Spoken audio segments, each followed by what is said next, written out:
सभी को जय मसीह की, जय मसीह की, जय मसीह।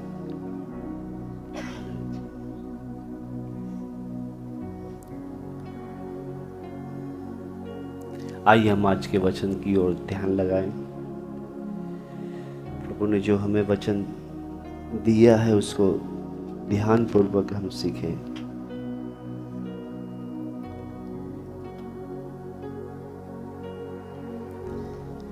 आज हम देखेंगे परमेश्वर की आशीष या परमेश्वर का सामर्थन। सामर्थन का मतलब परमेश्वर का सहयोग या सहायता जो बोलते हैं। बहुत से लोग जो हैं आज हम देखें मसीह जीवन में बहुत जगह लोग आशीष और चंगाई के पीछे भाग रहे। आज मसीह लोग ज्यादा करके, कुछ ही बचे हैं लोग जो दुख में, कष्ट में प्रभु की सहायता मांगते हुए चल रहे हैं। नहीं तो बाकी जिधर भी ज्यादा देखो, ज्यादा करके आशीष और चंगाई के पीछे लोग भाग रहे हैं। तो इन दोनों में परमेश्वर की आशीष और परमेश्वर का सामर्थन, दोनों में जमीन और आसमान का फर्क है। बहुत से लोग आज क्या करते हैं कि प्रभु की हमें आशीष मिले, प्रभु की चंगाई मिले, हम कोई दुख परेशानी मुसीबत ना आए। और एक है, तो दो झुंड के बारे में आज हम देखेंगे, हम कौन से झुंड में हैं निकालेंगे। मैं दो जगह आपको पढ़वाऊंगा, दो जगह हैं, प्रकाशित वाक्य में से ही हम पढ़ेंगे।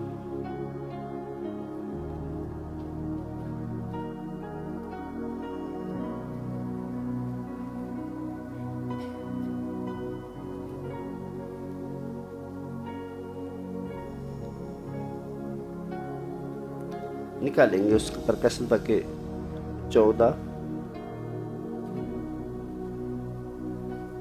1 से लेके 5 तक पढ़ेंगे।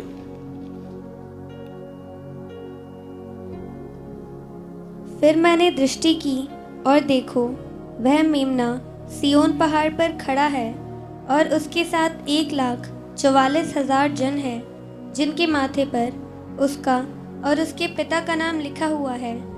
और स्वर्ग से मुझे एक ऐसा शब्द सुनाई दिया जो जल की बहुत धाराओं और बड़े गर्जन का सा शब्द था। और जो शब्द मैंने सुना वह ऐसा था मानो वीणा बजाने वाले वीणा बजा रहे हो। वे सिंहासन के सामने और चारों प्राणियों और प्राचीनों के सामने एक नया गीत गा रहे थे। उन 1,44,000 जनों को छोड़ जो पृथ्वी पर से मोल लिए गए थे, कोई वह गीत न सीख सकता था।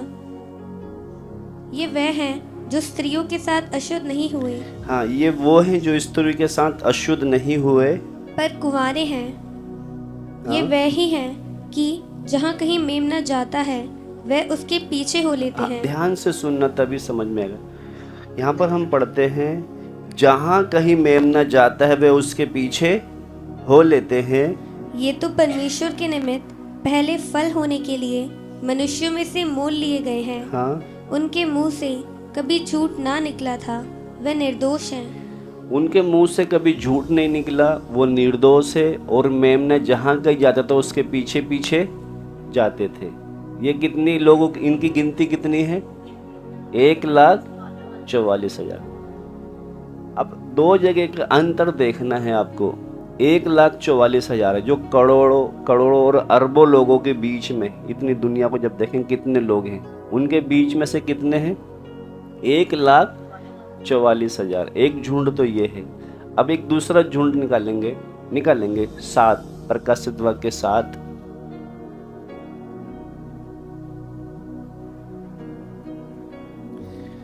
अगर उसको ऊपर से आप पढ़ोगे तो इसमें ये 1,44,000 यही आएंगे इजरायली के गोत्र में से, ठीक है।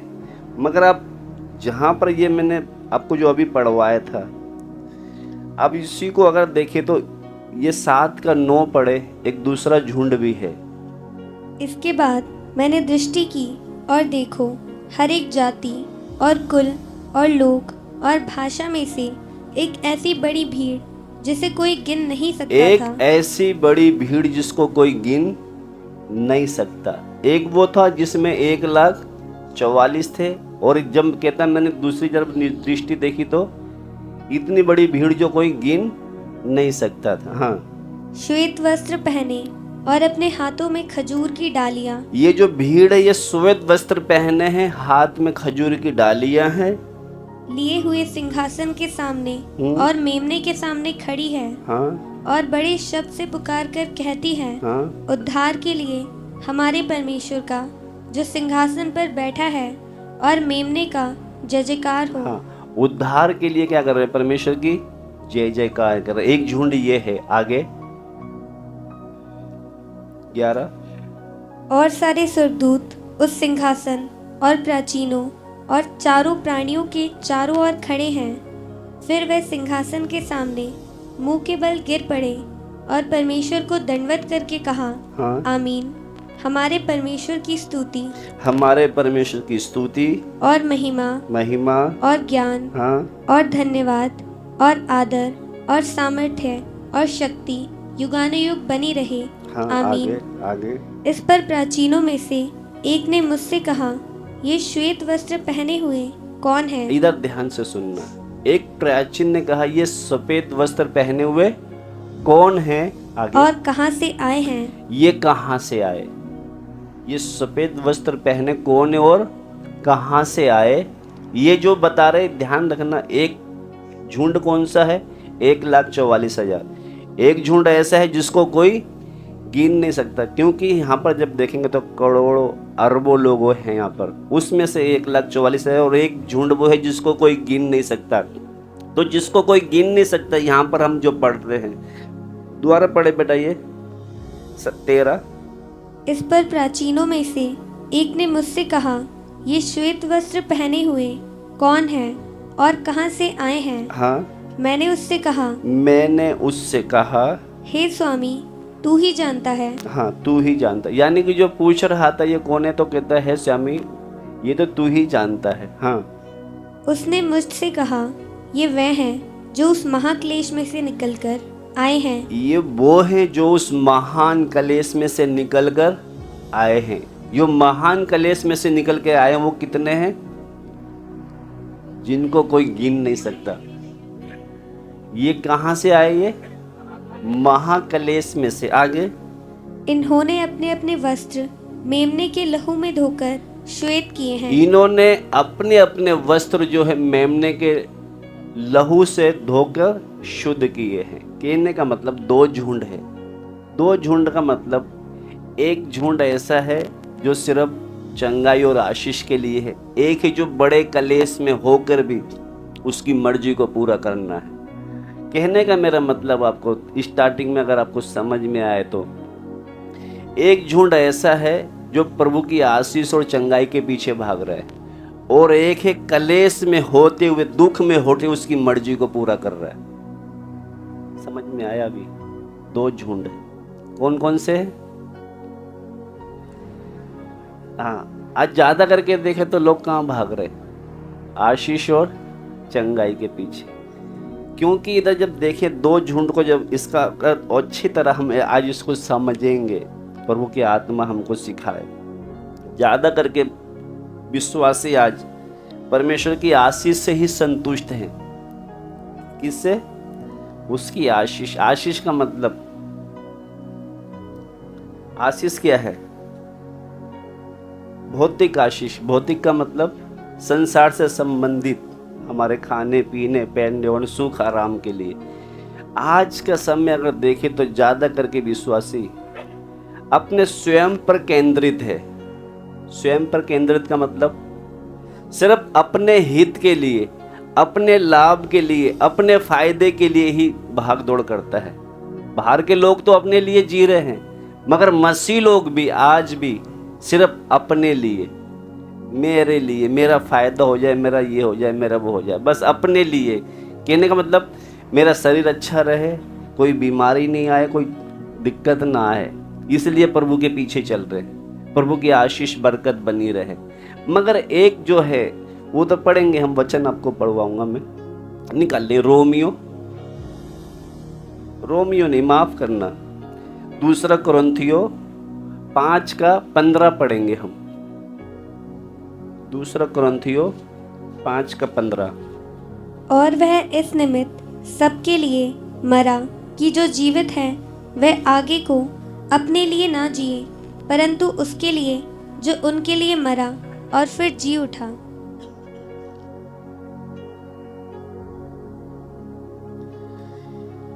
इधर जब पढ़ते समय इधर बिल्कुल साफ लिखा है, एक बार फिर से पढ़े बेटा।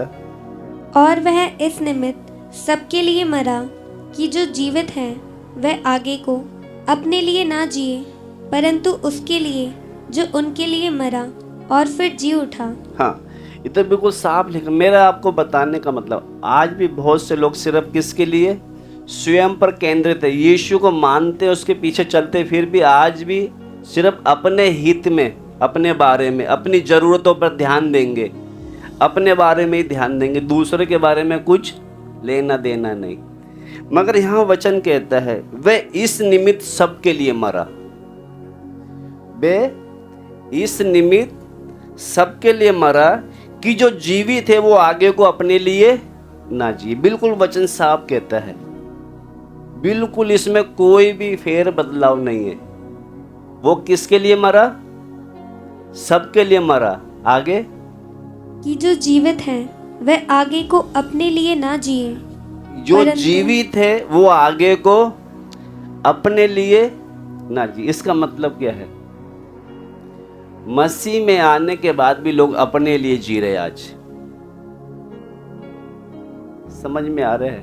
आज भी हम अगर मान लो हम बोलते हैं ना वो चंगाई का प्रचार करते, वो चंगाई की भीड़, अब उनमें और हमारे में फर्क का अगर आज भी हम अपने लिए जी रहे तो वो भी तो अपनी चंगाई और आशीष के लिए भाग रहे हैं।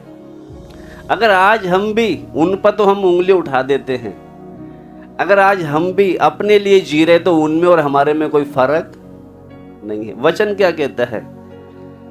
वे सबके लिए मरा कि जो जीवित है आगे को अपने लिए ना जिए, परंतु उनके लिए जो मरा। और इसका मतलब आगे को हमको किसके लिए जीना है? मसीह के लिए जीना है। मगर हम बोलते नहीं, सत्य वचन तो मारा नाथा में है, फिर भी हम क्या कर रहे? अपने लिए जी रहे। तो उनमें और हमारे में कोई फर्क है? फिर आप थोड़ा सोच कर बैठे, हम किसके लिए जी रहे? हम सच में क्या मसीह के लिए जी रहे हैं?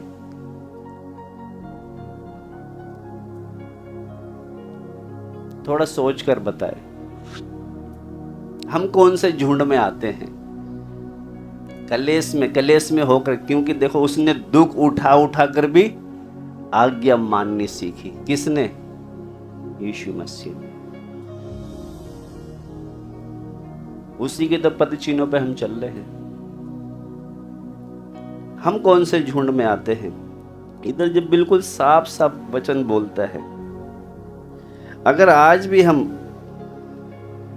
अपने आप को नहीं बल्कि सिर्फ दूसरे के नहीं, सब अगर देखें हम अपने खुद को खुश करने के लिए, अपने लाभ के लिए जी रहे, तो यानी कहने का मतलब हम अभी उस झुंड में नहीं हैं। क्योंकि यहाँ पर जब पढ़ते समय एक वचन और पढ़वाऊंगा अब मैं, क्योंकि आजकल देखे तो कुछ बातें हमें उलझन में डालेगी। उलझन का मतलब हमें परेशानी में डालेगी। क्योंकि हम जब देखते हैं ना बाहर, जब दूसरे चर्च में देखते हैं कि ये तो संसार से मेल जोल करके चलते हैं, पाप में जीवन बिताते हैं, फिर भी प्रभु की आशीष इन पर इतनी है, और हम पर तो हम इतना कष्ट उठाकर चलते हैं, दिक्कत हम पर तो कोई आशीष नहीं है, उन पर ज़्यादा आशीष है। आता है कभी आपके अंदर? हम ज़्यादा अपने आप को आत्मिक ना बने, थोड़ा सोच कर, क्योंकि उधर जाएंगे तो उधर तुरंत उनको चंगाई मिल जाती है, उनको बहुत बड़ी बड़ी आशीष है। उधर तो क्या है, हम बोलते उधर तो सत्य नहीं, वो पाप में जी रहे, संसार में मेल जोल करके जी रहे हैं, फिर भी उनके पास इतनी आशीष कैसी है? आपके मन में आता है कभी ऐसे? आता है तो ईमानदारी से हाथ उठाए। आता है? ईमानदारी से आता है कि उधर तो क्या करते हैं, वो संसार से मतलब संसार जैसे काम भी करेंगे और फिर भी बड़ी बड़ी गाड़ियों में, बड़े बड़े घरों में रहते हैं। प्रभु की उनके ऊपर इतनी आशीष क्यों? और हम पर तो आता है, नहीं आता? मुंह से बोलो। है वो बोलेगा, वो तो आता है ना। क्योंकि यहां पर एक वचन मैं आपको पढ़वाऊंगा। कभी कभी जब लोग ऐसे समझौता करके चलते हैं, इसका मतलब यह है कि ऐसे जो समझौता करने वाले या कुछ लोगों का जो उल्टे सीधे चलते हैं, उनको देखकर परमेश्वर का मन विचलित तो होता होगा। विचलित का मतलब है? क्योंकि जो उल्टे सीधे चलते उनका मन तो ऐसे होता होगा, नहीं होता होगा? है? बिल्कुल भी नहीं होता। क्यों नहीं होता? वो वचन से हम देखेंगे। हम सोचते हैं हमारे अंदर क्या है, आज जो हम सीख कर जाएंगे। 2 झुंड के बारे में हमने देखा है। स्टार्टिंग करिए।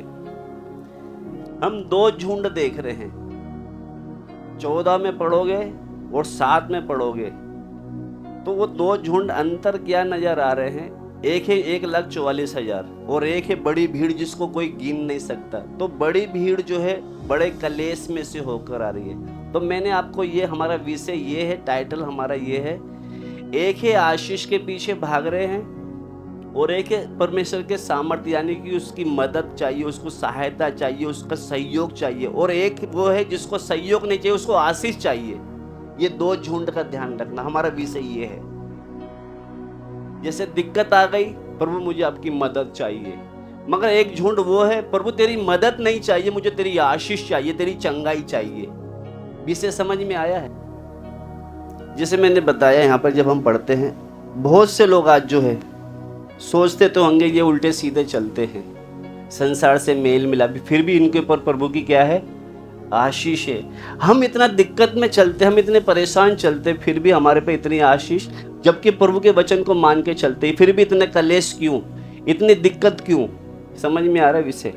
तो यहाँ पर पढ़ते समय मैं आपको एक वचन पढ़ाऊंगा कि जब मूसा जब इजराइल से लोगों को मिस्र की ओर लेके जा रहा था, तो जब जंगल में ये गए, वहां पर इनको भूख और प्यास लग रही।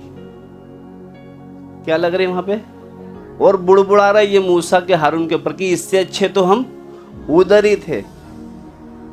तो वहां पर निकाल लें वो वचन, पढ़ के फिर आपको समझ में आएगा। गिनती की किताब उसका 20 का 8 से लेके 13 तक पढ़ेंगे। क्योंकि यहां पर इनको जब प्यास लग रही तो ये पानी मांग रहे, और जब पानी मांग रहे तो परमेश्वर ने इनको कुछ मूसा से कुछ बोला था, वो ध्यान से सुनना। आप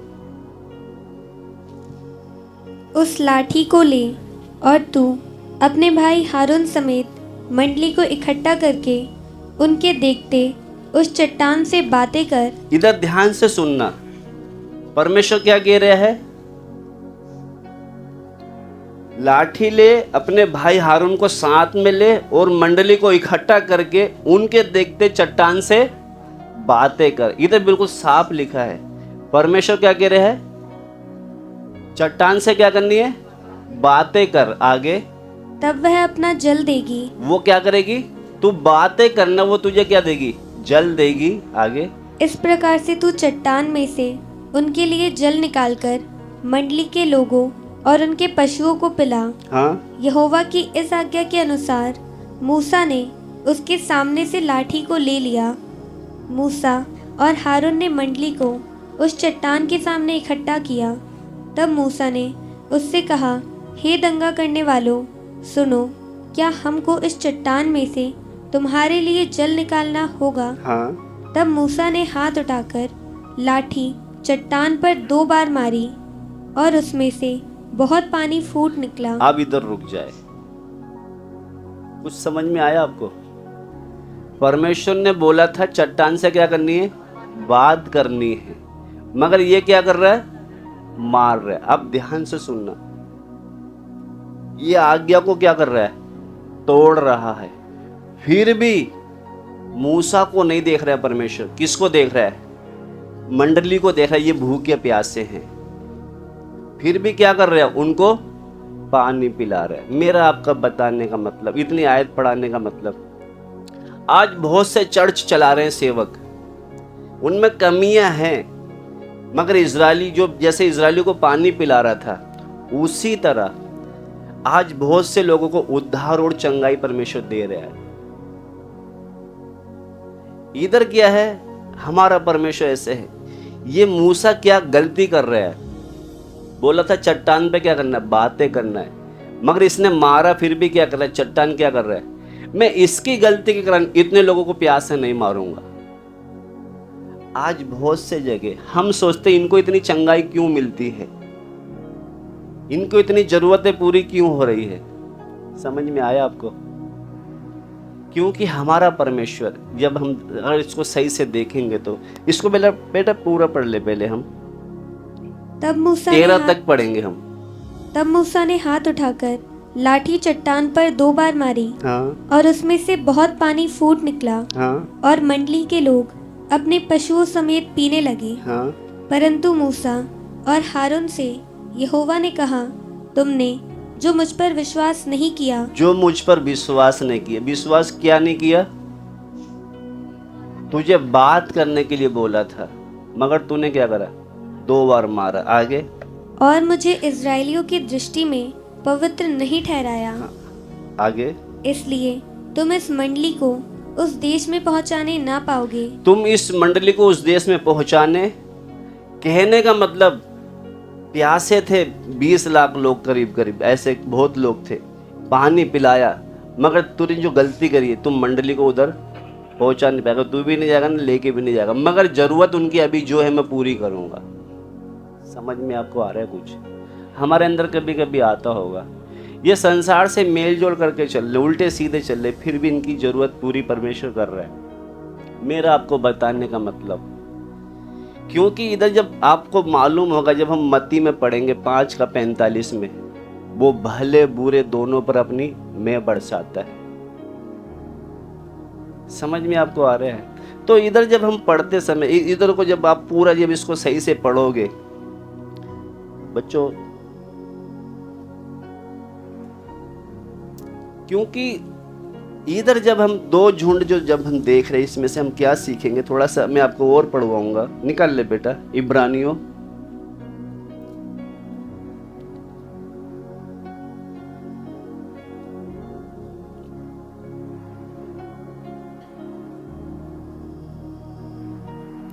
क्योंकि अगर संसारिक आशीष हमें चाहिए, भौतिक आशीष चाहिए, तो हमें क्या है लिखा ना, भले और बुरे दोनों पर क्या करता, वो भले पर भी बरसाएगा और बुरे पर भी। हम सोचते ये बुरे होकर इन पर इतनी आशीष कैसी है, क्योंकि हमारा परमेश्वर है ही ऐसे, वो अच्छे को, धर्मियों को भी, पापियों के दोनों के खेत में बारिश गिराता है। वो ये नहीं कहता कि ये पापी, इसके खेत में बारिश नहीं होगी, इसके खेत में धूप नहीं होगी। वो 5:45 पढ़ के फिर हम आगे जाएंगे, पढ़ ले बेटा वो भी, मत्ती 5:45। जिससे तुम अपने स्वर्गीय पिता की संतान ठहरोगे, क्योंकि वह भले और बुरे दोनों पर अपना सूर्य उदय करता है। हाँ, इधर हम जब पढ़ते समय, जब उसने चट्टान से बातें करनी थी मूसा को, उसने चट्टान पे जब मारा, तो परमेश्वर जो है वहां पर कितने लोग थे, उनसे प्यार करता था, इसलिए उसने उनको क्या करा, उनको उधर क्या करा, पानी पिलाया। आज उसी तरह बहुत सी अनेक सेवकाई में प्रभु क्या कर रहा है, आशीष दे रहा है, क्योंकि परमेश्वर जानता है जो जरूरतमंद लोग हैं, जिनसे वो प्रेम करता है।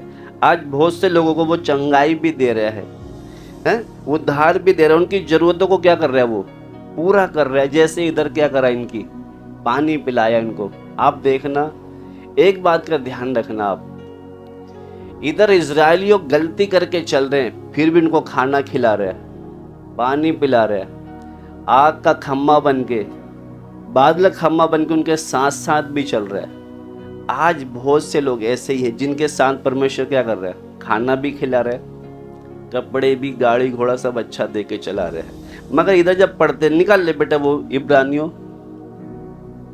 3:17 पढ़ेंगे हम। और वह 40 वर्ष तक किन लोगों से क्रोधित रहा? 40 साल तक वो किन लोगों से क्रोधित रहा? क्या उन्हीं से नहीं जिन्होंने पाप किया? जिन्होंने क्या किया? पाप किया। पाप क्या किया इन्होंने 40 साल तक? सब कुछ देने के बाद भी बुड़बुड़ा रहे। इससे अच्छे तो हम कहां पर थे? मिस्र में थे। उनको पानी भी पिला रहा, खाना भी खिला रहा, और बताते हैं 40 साल तक चले, उनके पाँव में फफोले नहीं आए, उनके शरीर से कपड़े नहीं गल के गिरे। इतना उनको ध्यान देकर चलाया, उनकी सारी जरूरतों को पूरा कर रहा है। दोबारा पढ़े बेटा ये। क्या वह 40 वर्ष तक और वह 40 वर्ष तक किन लोगों से क्रोधित रहा? क्या उन्हीं से नहीं जिन्होंने पाप किया? हाँ, किन से क्रोधित रहा वो? 16 भी पढ़े बेटा। भला किन लोगों ने सुनकर भी क्रोध दिलाया? क्या उन सब ने नहीं जो मूसा के द्वारा मिस्र से निकले थे? उन सब ने, एक दो ने नहीं, जो मूसा के द्वारा मिस्र से निकले थे, सब ने परमेश्वर को क्या दिलाया? क्रोध दिलाया। 17। और वह 40 वर्ष तक किन लोगों से क्रोधित रहा? क्या उन्हीं से नहीं? 40 साल तक उनसे क्या रहा? वो क्रोधित रहा, फिर भी पानी पिला रहा, मन्ना खिला। क्रोधित है, खुश नहीं उधर उनसे। क्या है, आज भी चर्च में जो जा रहे हैं आशीष के पीछे, उनको चंगाई दे रहा है, मगर प्रभु उनसे क्या है? खुश नहीं है, अगर वो सही से नहीं चल रहे तो। इधर सब कुछ खिलाने के बाद भी प्रभु क्या है? क्रोधित है। हम सोचते हैं कि ये तो संसार से मेलजोल कर रहे हैं, प्रभु इनसे क्या कर रहा है? सब कुछ दे रहा है। तो आप ध्यान से सुनना। इधर जब पढ़ते समय एक वचन और पढ़वाऊंगा, व्यवस्था विवरण उसका 8। इधर इस वचन को ध्यान रखना। इधर हमने क्या पढ़ा है? 40 साल तक किन लोगों से वो रूठा रहा? क्या उन्हीं से नहीं जिन्होंने पाप किया? पाप किया मतलब बुड़बुड़ाते थे, सब कुछ खिला पिला कर भी जंगल में उनको मारा है। आज कितने लोग प्रभु से आशीष पाकर, चंगाई पाकर भी क्या करेंगे? वो नरक में जाएंगे। इनको खिला पिलाकर कहां मारा? उसी जंगल में मारा। जब मीट मांग रहे थे, मीट दिया तो कब उनकी नाक मुंह से निकलना लग गया, इतना खाना खिलाया, मगर क्या करा? जंगल में ही तुमको क्या करूंगा मैं। क्यों? हमारा परमेश्वर वही है। पढ़े बेटा, इसका 8 निकालेंगे, व्यवस्था विवरण 1 से पढ़ेंगे। जो जो आज्ञा मैं आज तुझे सुनाता हूँ, उन सबों पर चलने की चौकसी करना, इसलिए कि तुम जीवित रहो और बढ़ते रहो। हाँ, जीवित रहो और जीवित रहो और बढ़ते रहो, और जिस देश के विषय में यहोवा ने तुम्हारे पूर्वजों से शपथ खाई है, उसमें जाकर उसके अधिकारी हो जाओ।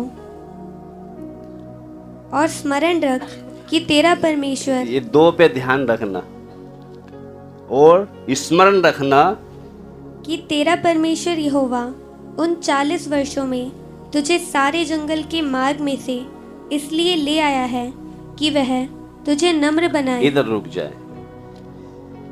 तेरा परमेश्वर 40 साल तक इस जंगल में इसलिए ले आया, किस लिए? कि तुझे नम्र बनाए। नम्र बनाने के लिए इतना इंतजार कर रहा था, हर रोज मन्ना खिला रहा है। क्या करे? खा पी के नम्र हो जाए। खाने के बाद भी क्या कर रही है? बुड़बुड़ा रहे। पानी पीने के बाद भी क्या कर रहे?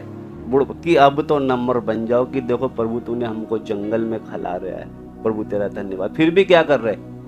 आज बहुत से मसीह लोग ऐसे ही हैं। चंगाई पाने के बाद भी, प्रभु की आशीष पाने के बाद भी क्या करते? प्रभु थोड़ा सा और देते। सिर्फ अपने लिए जीते हैं, स्वयं पर केंद्रित। मगर वचन क्या कहता है जो हमने पढ़ा अभी? भूल गए? 2 कुरिन्थी 5:15।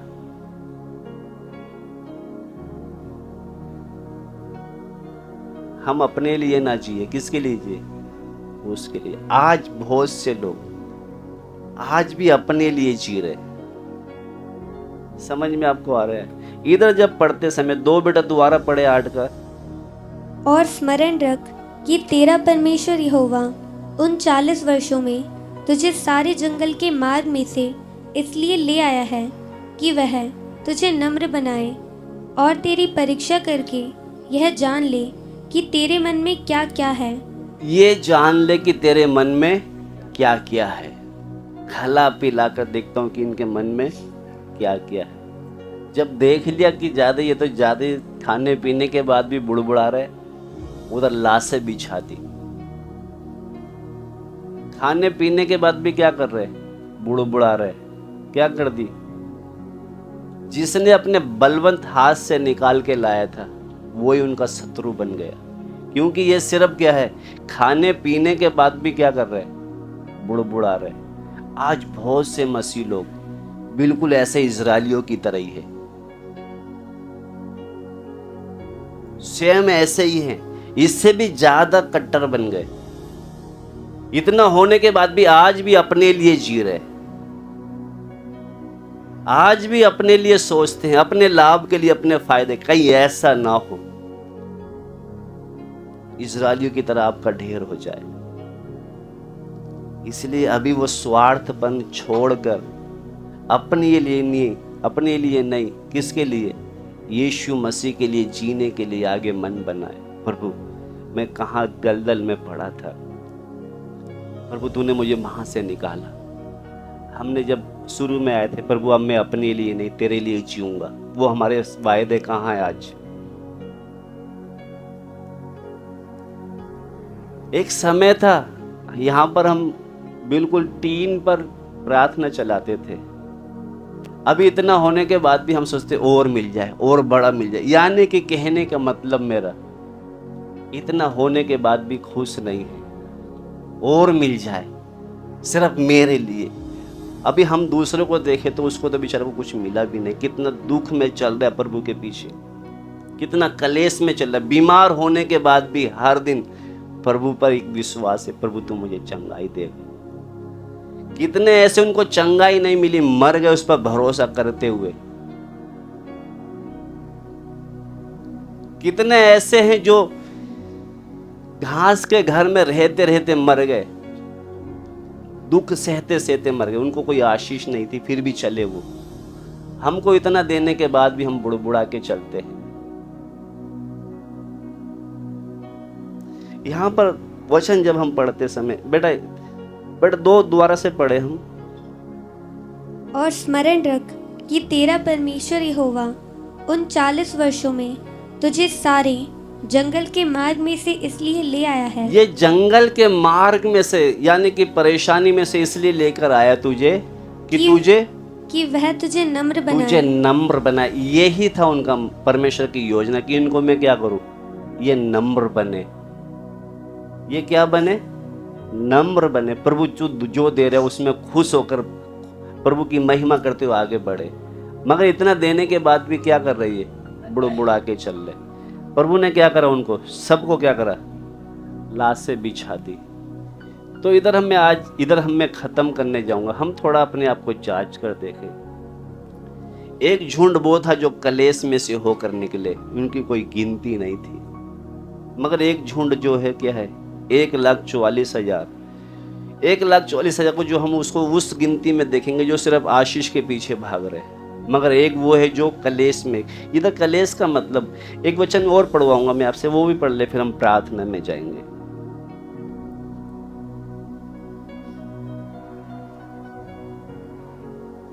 निकालेंगे रोमियो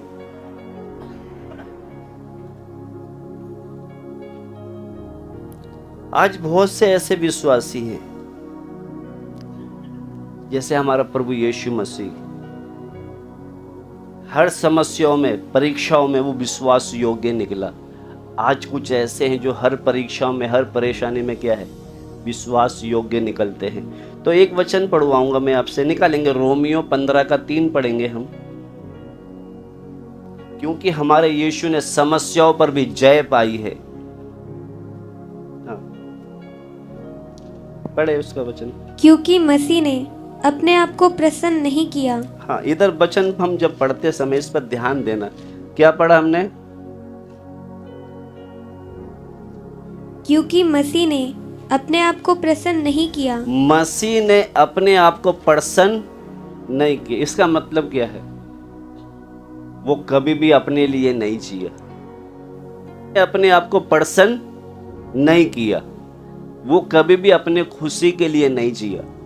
किसके लिए जिया? वो बाप की मर्जी पूरा हो। यहाँ पर पढ़े, उसको आगे भी पढ़े। क्योंकि मसीह ने अपने आप को प्रसन्न नहीं किया, पर जैसा लिखा है, तेरे निंदकों की निंदा मुझ पर आ पड़ी। तेरे निंदकों की निंदा मुझ पर आ पड़ी। कहने का इधर जब बिल्कुल साफ लिखा है, मसीह ने अपने आप को प्रसन्न, हम अपने आप को प्रसन्न करने के लिए जी रहे हैं कि मुझे क्या हो जाए, खुशी मिले, अच्छा कपड़ा मिल जाए, अच्छा खाना मिल जाए, अच्छा रहन सहन मिल जाए, मैं खुश रहूं बस, कोई दुख, कोई परेशानी, कोई दिक्कत ना आए। अगर आज हम भी अपने लिए जी रहे हैं तो जो अंधकार में पड़े वो भी तो यही अपने लिए तो जी रहे। वो किस लिए जी रहे? वो सिर्फ उनको सिर्फ अपने फायदे के लिए है बस। तो हम भी अगर अपने लिए जी रहे तो उनमें और हमारे में फर्क क्या है? इधर प्रभु का वचन कहता है, दोबारा पढ़े बेटा ये। क्योंकि मसीह ने अपने आप को प्रसन्न नहीं किया। मसीह ने अपने आप को प्रसन्न नहीं किया। आप देखना, जब यीशु मसीह बपतिस्मा लेके बाहर निकले, कौन सी आकाशवाणी हो रही? ये मेरा प्रिय पुत्र जिससे मैं अति प्रसन्न। यानी कि परमेश्वर उससे प्रसन्न है, क्योंकि वो कभी भी अपने आप को प्रसन्न करके नहीं चला, पिता को प्रसन्न करके चला। इसलिए बोलता मैं इससे क्या हूं। प्रभु हमारे बारे में ऐसे बोले तो वो ये नहीं बोल रहा कि ये मेरा प्रिय पुत्र, इसको मैंने आशीष दी, ऐसे बोल रहा है। आज बहुत से लोग क्या है, आशीष के पीछे भाग रहे, अपने लिए भाग रहे, अपने लिए जी रहे।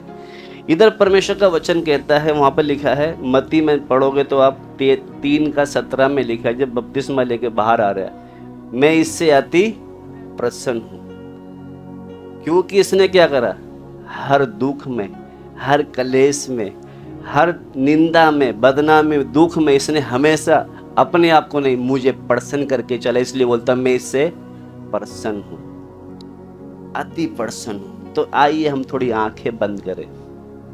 हम किसके लिए जी रहे? प्रभु यीशु मसीह तो अपने पिता के लिए जिया था, इसलिए पिता बोलता मैं इससे अति प्रसन्न हूं।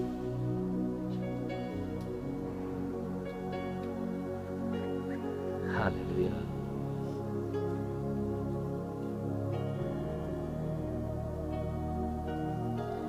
आज मसीह लोग बहुत से हैं, उन्होंने चंगाई पाई, आशीष प्रभु से बहुत आयत से पाई, उसके बाद भी अगर वो नरक में जाएंगे तो वो आशीष से फायदा क्या है? उसी तरह चट्टान से प्रभु ने पानी तो उनको पिला दिया, उनमें कमियां थी फिर भी पानी पिला रहा है। आज बहुत से मसीह के अंदर कमियां हैं, फिर भी उनको प्रभु चला रहा है, उनको चंगाई भी दे रहा है, आशीष भी दे रहा है। मगर परमेश्वर क्या उनसे प्रसन्न है क्या? जैसे इजरायलियों से 40 साल तक परमेश्वर उनसे क्रोधित रहा, रूठा रहा। बेशक उनको चट्टान से पानी पिला रहा है, बेशक उनको प्रतिदिन आकाश से मन्ना खिला रहा है प्रतिदिन, फिर भी उनसे क्या वो रूठा रहा। उनको 40 साल तक जंगल में घुमाया, इसलिए ताकि इनको नम्र बनाए। आज बहुत से लोगों को जब चंगाई मिल गई, वो नम्र नहीं और ढीठ बन गए। प्रभु की आशीष पाकर और ज्यादा अपने आप को फूल गए कि हमारे जैसा तो कोई है ही नहीं।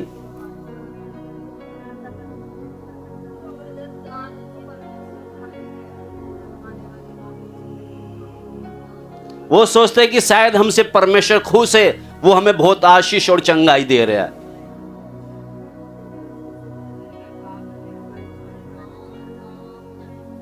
हालेलुया।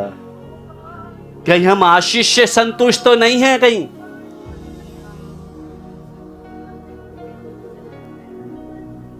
कहीं ऐसा ना हो इजरायलियों को खला खला कर मारा उसने।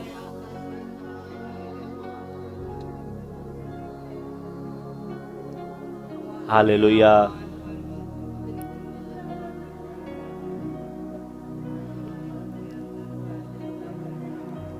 क्योंकि हमारा परमेश्वर ऐसा है, वो धर्मी और अधर्मी दोनों पर मैं बरसाता है।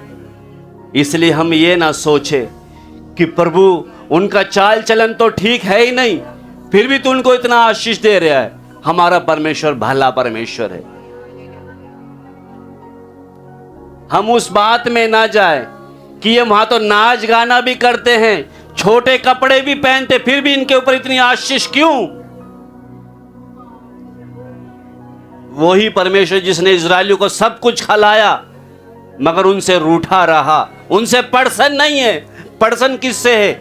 यीशु मसीह के बारे में बोलता है, मैं इससे अति प्रसन्न हूं क्योंकि ये कलेश में, निंदा में, दुख में मेरी आज्ञा मान मान कर चला है, इसलिए मैं तुझसे प्रसन्न हूं।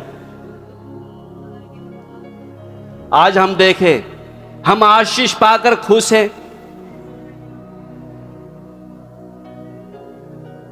प्रभु जैसे तेरा इस पृथ्वी पर आना, प्रभु तूने हर प्रकार का कलेश, निंदा, बदनामी में प्रभु तूने अपने बाप को प्रसन्न करके चला है।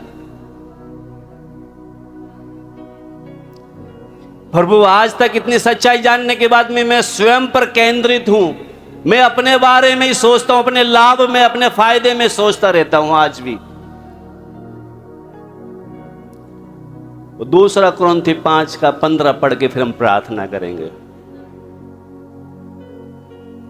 और वह इस निमित्त सबके लिए मरा, वो इस निमित्त सबके लिए मरा कि जो जीवित है वह आगे को अपने लिए ना जिए, जो जीवित है वो आगे को अपने लिए, शुक्र है हम अभी तक जीवित हैं, इजरायलियों की तरह मरकर ढेर नहीं हुए। इसलिए आज प्रभु का वचन कहता है, जो जीवित है वे आगे को अपने लिए ना जिए, परंतु उसके लिए जो उनके लिए मरा और जी उठा। आज प्रभु का वचन हमसे बात कर रहा है, हम किसके लिए जी रहे? अगर आज भी हम अपने लिए जी रहे हैं तो अन्य जाति और हमारे में कोई अंतर नहीं है, कोई फर्क नहीं है।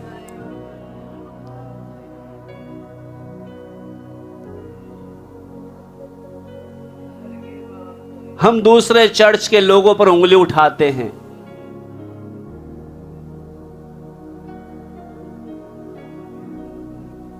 हम किसके लिए जी रहे आज? क्या मैं मसीह के लिए जी रहा हूं? मैं मसीह के लोगों के लिए जी रहा हूं? मैं घर घर जाकर वचन बताता हूं, कोई दुखी परेशानी है उसके हालचाल लेने जाता हूं। आज भी हम अपने काम में, अपने फायदे में, अपनी बातों में लगे रहते हैं।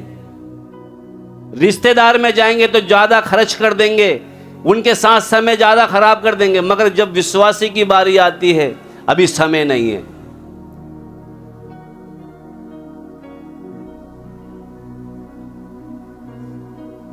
कहीं ऐसा न हो इजरायलियों की तरह वो हमें खला खला कर, आशीष देकर भी इधर ही ढेर कर दे।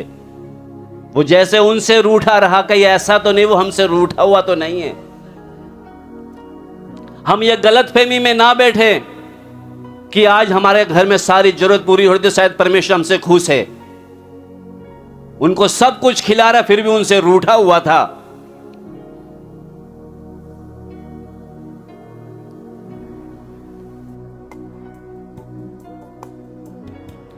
अंधेरी घाटी में पड़ा था, अंधकार मुझ पे छा गया था। अंधेरी घाटी में पड़ा था, अंधकार मुझ पे छा गया था। प्रेमी यीशु की ज्योति मिली, अपने सीने से लगाया मुझे। प्रेमी यीशु की ज्योति मिली, अपने सीने से लगाया मुझे। सारी आशीष सारे जीवन का स्रोत प्रेमी यीशु तू ही तो है। सारी आशीष वो सारे जीवन का स्रोत प्रेमी यीशु तू ही तो है। तुझको स्तुति करूँगा हर दिन धन्यवाद के साथ। तुझको स्तुति करूँगा हर दिन धन्यवाद के साथ। पवित्र आत्मा से भर दे मुझे, अपनी राह में मुझे ले चल। पवित्र आत्मा से भर दे मुझे,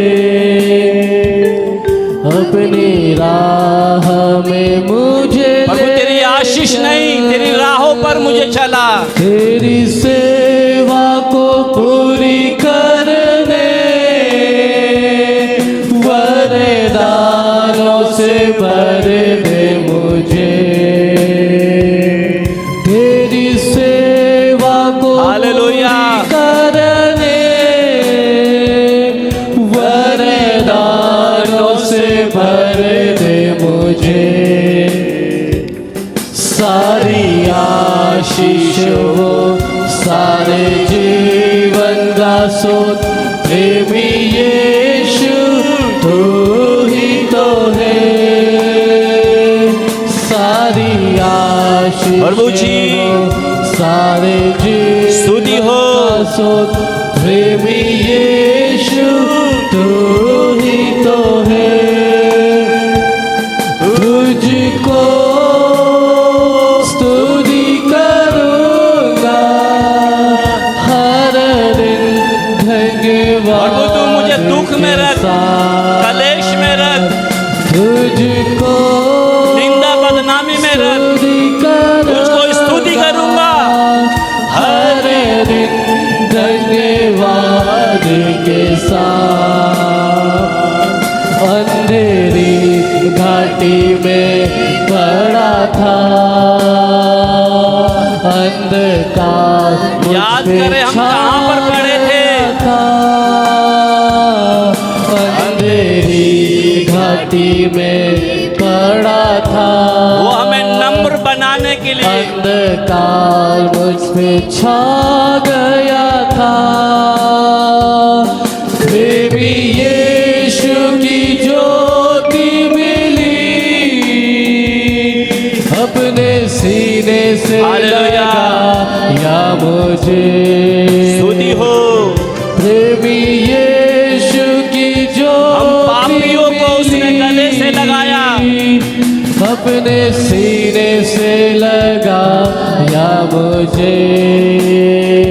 वो पवित्र आत्मा से भर दे मुझे, अपनी राह में मुझे ले चल। पवित्र आत्मा से भर दे प्रभु तेरी सामर्थ से भर दे हमें। अपनी राह में मुझे ले चल। संसार का प्रभु धन नहीं चाहिए, सेवा को पूरी करने हालेलुया। तेरे वरदानों से भर दे मुझे। तेरी सेवा को पूरी करने वरदानों जैसे तूने अपने पुत्र को प्रभु जी पवित्र आत्मा से, पवित्र आत्मा से प्रभु से सामर्थ मांगे। मुझे अपनी राह में मुझे ले चल। पवित्र आत्मा से भर दे मुझे, अपनी राह में मुझे ले चल। हम सिर्फ आशीष से तृप्त ना हो, उस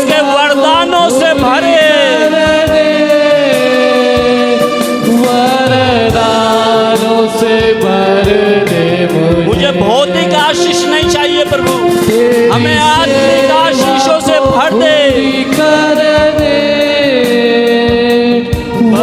वरदानों से भर दे मुझे। मैं स्वयं पर केंद्रित नहीं, मैं अपने हित के लिए नहीं, मैं अपने लाभ के लिए नहीं, प्रभु तेरे लिए जीना चाहता हूँ। तो है सारी आशीष वो, सारे जीवन का सुख मेरे अंदर से सारे स्वार्थ को निकाल दे प्रभु। तो है तुझको मैं इस्राएलियों की तरह आते पीते हुए कहीं इधर नष्ट ना हो जाऊं।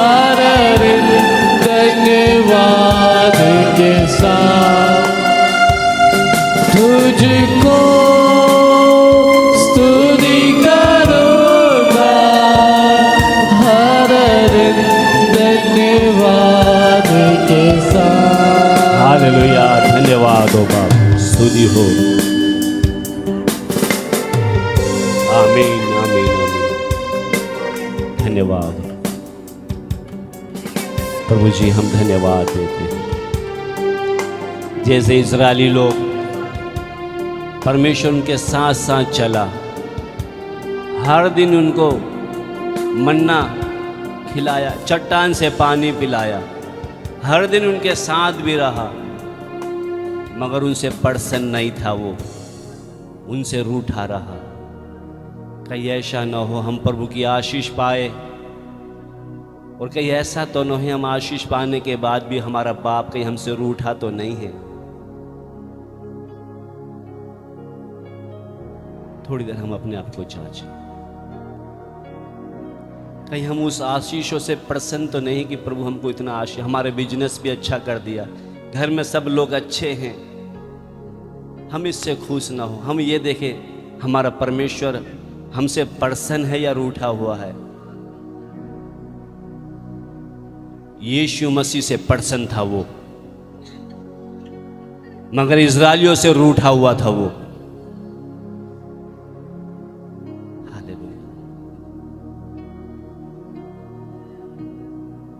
अगर आज भी हम अपने लिए जी रहे, इसका मतलब हमसे रूठा हुआ है वो।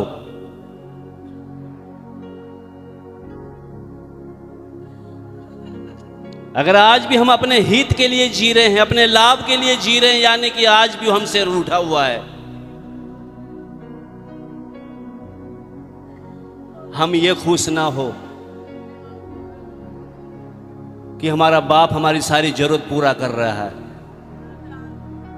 वो जरूरत तो पापियों की भी पूरा कर रहा है।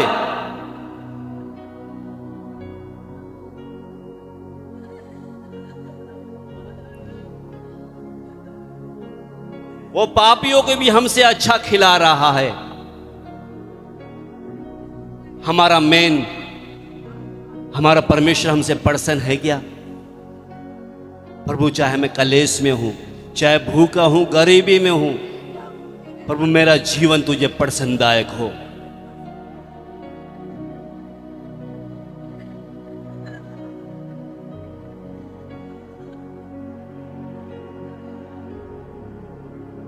स्तुति हो बाप। आई हम प्रार्थना करते, हमारे जलाली सामर्थ्य बाप, हम धन्यवाद देते आज की संगति के लिए। प्रभु, तू हमें बचाने के लिए स्वर्ग को छोड़कर आया।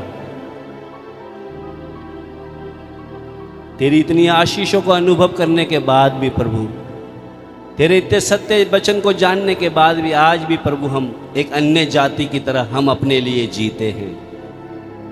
हमें एक बार और प्रभु हमारे पापों को माफ कर। हम प्रभु आगे से अपने लिए नहीं, आपके लिए जीने वाले हमें बना दे। हमें प्रभु तेरे वरदानों से भर दे,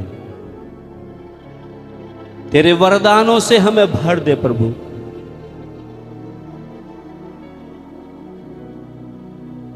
हालेलुया। आज भी हम प्रभु इतना सत्य जानने के बाद भी अपने लिए जीते हैं। प्रभु, जब वचन में पढ़ते हैं, तुमने अगर छोटे के साथ किया, वो मेरे साथ किया है।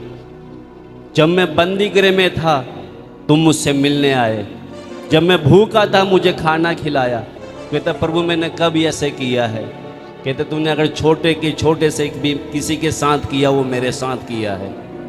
कि हम किसी के साथ भलाई करते हैं या आज भी हम अपने लिए जी रहे। धन्यवाद देते आज की संगति के लिए। प्रभु हमें दूसरों के लिए जीने वाला बना दे, हमें वो वरदान दे। आज का वचन हमारे जीवनों में प्रभु काम करने पाए। सब महिमा आपके नाम को देते प्रार्थना प्रभु यीशु मसीह के नाम में, आमीन। सभी को जय मसीह की। प्रभु आप सबको बहुत आशीष दें। जय मसीह की।